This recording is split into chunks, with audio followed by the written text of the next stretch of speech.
قالت الأعراب آمنا قل لم تؤمنوا ولكن قولوا أسلمنا ولما يدخل الإيمان في قلوبهم صدق الله مولانا العظيم وصدق رسوله النبي الكريم إن الله وملائكته يصلون على النبي يا أيها الذين آمنوا صلوا عليه وسلموا تسليما اللهم صل على سيدنا ومولانا محمد وعلى آله وصحبه وبارك وسلم اللهم صل وسلم وبارك على ذات المحمدية والآل عدد خلقك يا الله يا رحمن يا رحيم يا حي يا قيوم برحمتك نستغيث. معزز و محترم سامعین ذی وقار، رب العزت کے فضل سے ہم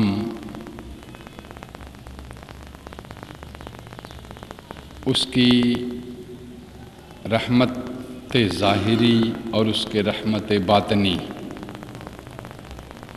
اور اس کے فضل دائمی، اس کے توسل سے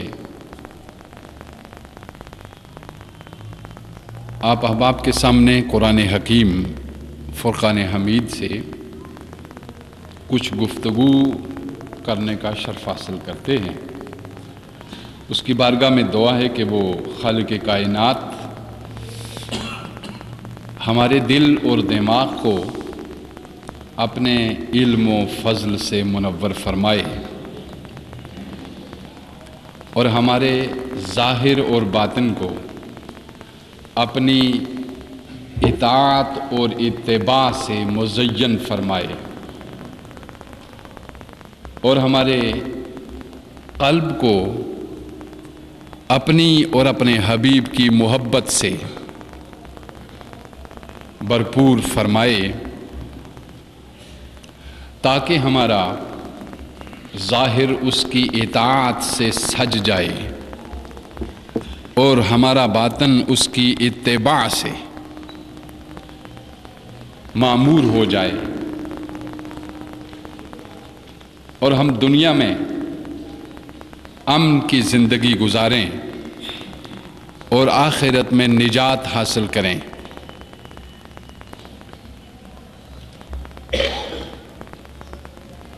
گفتگو ہوتی رہی اس بات پہ پہلے کہ رسول اللہ صلی اللہ علیہ وآلہ وسلم سے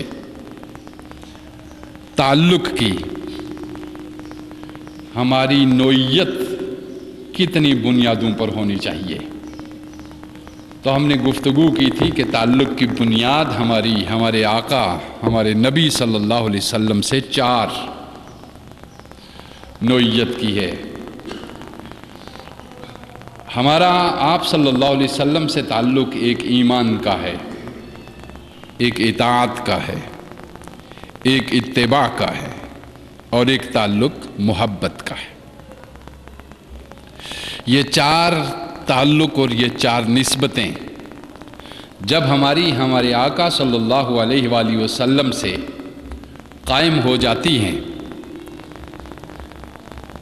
اطاعت کی، ایمان کی، اتباع کی اور محبت کی، تو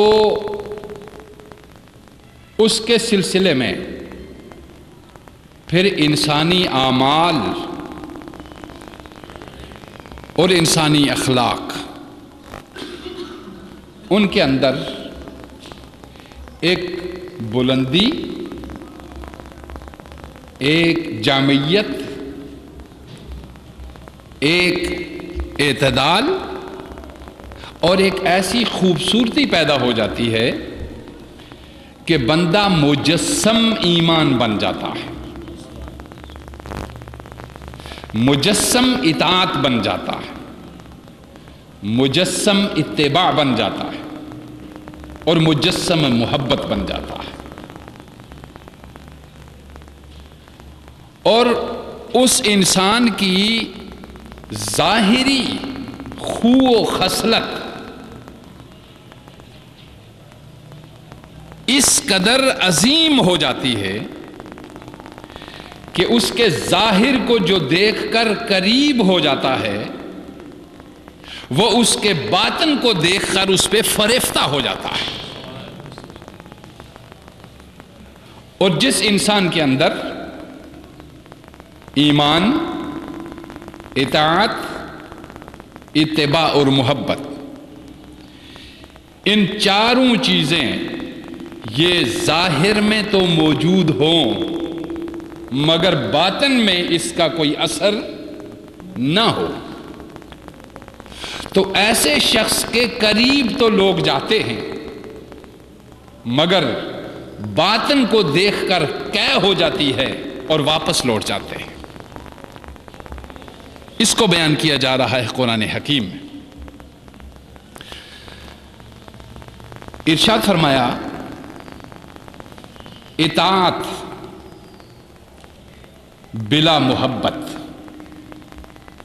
اطاعت بغیر محبت کے یہ نفاق ہے. محبت کے بغیر اطاعت کیا ہے؟ یہ نفاق ہے.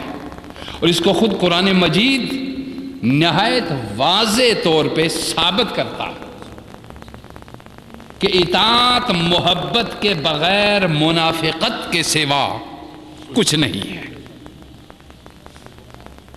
اور محبت بغیر اطاعت کے بھی قابل قبول ہے.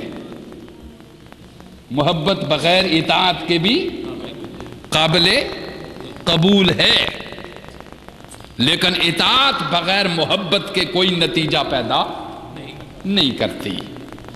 اس کو بیان کیا جا رہا تھا کہ مدینہ طیبہ کے حوالی کے ارد گرد کے بہت سے اعراب اسلام کی سیاسی طاقت کے بڑھ جانے سے اسلامی احکام، اس کے قوانین اور اس کی ظاہری اطاعت کرنے لگے. بہت سارے مدینہ کے عرب کے طاقت، جب سیاسی غلبہ اسلام کو حاصل ہوا تو بہت سارے لوگ اطاعت میں شامل ہو گئے، لیکن یہ اطاعت سیاسی مصالح کے تحت اور مجبورانہ اطاعت تھی. اللہ اور رسول کی محبت جس کی اصل روح اخلاص اور اعتماد ہے وہ نہیں تھی، تو ان لوگوں نے بعض مواقع پر جب ایمان کا دعویٰ اس طرح کیا کہ جس سے یہ مترشح ہوا کہ انہوں نے ایمان لا کر حضور صلی اللہ علیہ وآلہ وسلم پر یا اسلام پر کوئی بہت بڑا احسان کر دیا. حضور پر یا اسلام پر کوئی بہت بڑا احسان کر دیا ہے کہ ہم مسلمان ہو گئے ہیں. محض اسلامی احکام اور قوانین کی ظاہری اطاعت سے آدمی مومن نہیں ہو جایا کرتا، بلکہ ایمان کے لیے اللہ اور اس کے رسول کے ساتھ اخلاص و محبت بھی شرط ہے. اور یہ چیز ان کے اندر مفقود تھی، اور اس وجہ سے اللہ کہتا ہے کہ ابھی تمہارا دعویٰ ایمان غلط ہے. تمہارا دعویٰ ایمان ابھی، قرآن کہہ رہا ہے قالت الاعراب آمنا. اعرابی لوگ یہ کہتے ہیں کہ ہم ایمان لائے. اے میرے نبی صلی اللہ علیہ وسلم قل لم تؤمنوا، ان سے یہ کہہ دے اے میرے حبیب کہ تم ایمان نہیں لائے، تم ایمان نہیں لائے. ولیکن قولوا اسلمنا، البتہ یوں کہو کہ ہم نے اطاعت کر لی ہے. ہم نے اطاعت، ایمان نہیں لائے، یوں کہو کہ ہم نے اطاعت کر لی ہے. اسلمنا، ہم نے اطاعت. معلوم کیا ہوا؟ اطاعت بغیر ایمان کے بھی ہو سکتی،